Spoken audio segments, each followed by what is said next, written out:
Race 5, number 3 is the best for me. All right, back to you boys on their way to the boxes for the first. Good on you, Patch. Good on you, Corey. Nathan, you've been called upon for winners out of the first here at the Meadows. Yeah, well, I like Poor Bodie in the first here. I've gone 2, 1, 7 and 8. I'm happy to oppose the favourite just purely off the box here. We got a dog in Gary Stunnon in box 7 who's got a lot of speed and want to get down, and Shake It Off's best form has come off wide draws. So if they put the pressure on, I think Poor Bodie from box 2 might be able to just stalk the speed, and she's been very strong, and she did win here at the Meadows in fast time. 3 runs are back, 34 and 46. If she can reproduce a similar effort here tonight, I think she'll be able to win. She's had some market support. She's into $2.40, but she's the way I've settled in race 1. Obviously for second, Shake It Off, won 3 in a row here at the Meadows, 34-6, and then a 34-11 at Sandown. They come off boxes 7 and 8, where she was able to get right around the outside of them. She's just going to have to be brave in that run to the corner. The small field does suit her. Gary Stunnon in for third, dog number 7, having start number 100 tonight, and isn't he racing quite well? 34.56 winner off this draw a couple of weeks ago, and then was just beaten narrowly last week. He's a really honest 600 metre runner here at the Meadows, and he's going to get on speed throughout. I'll put number 8, Kanya Kipper, in for 4th. Back-to-back wins in restricted company at Sandown over the 5.95. I think he's best of the rest, but pretty keen. Poor Bodie might be able to stalk the speed and be too strong in the run to the line in race number 1. Thank you, Nathan. You're with the daughter of the champion, Fanta Bale. Inside 3 boxes, or 1, 2 and 4 in this instance, all female greyhounds, and 5, 7 and 8 the males of the field. We've got a sensational night.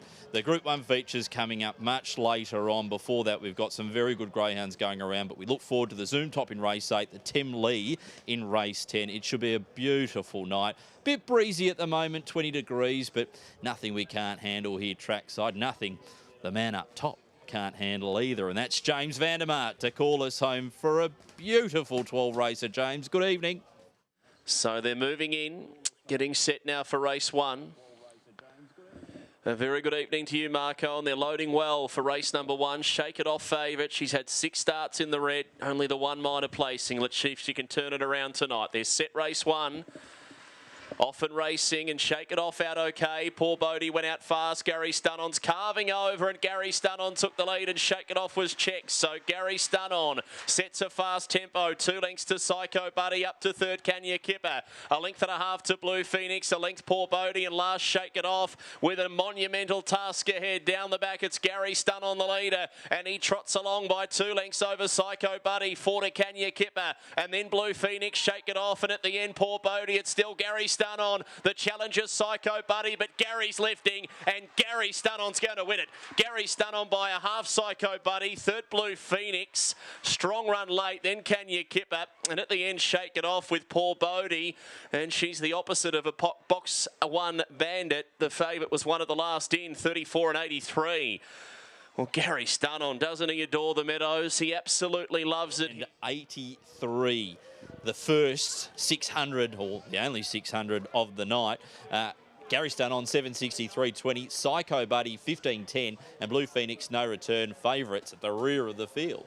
Yeah, I think they began too well, or certainly Poor Bodie did. You can see on the head on here, it wanted to get up the track and was taken right off the track by Shake It Off, who we indicated didn't really want box 1. We needed to settle behind the speed there and take advantage of the rail. We knew Gary Stunnon was the speed in the race. He was always going to come out and put himself right in the firing line early. He's been doing that at start number 100. He's done it for nearly 100 starts. He just loves the Broadmeadows circuit. He loves racing over 600. He gets on speed, he hugs the paint, and he just keeps grinding away, and that's what he was able to do in victory tonight. I thought the runner-up was a very good run. Psycho Buddy went around a very big price, and certainly lost no admirers for value players in running second, beaten 3/4 of a length. And Blue Phoenix into third was a bit of an interesting runner. First up in Victoria, done all of his racing in Mount Gambier. He closed off the line quite strong. So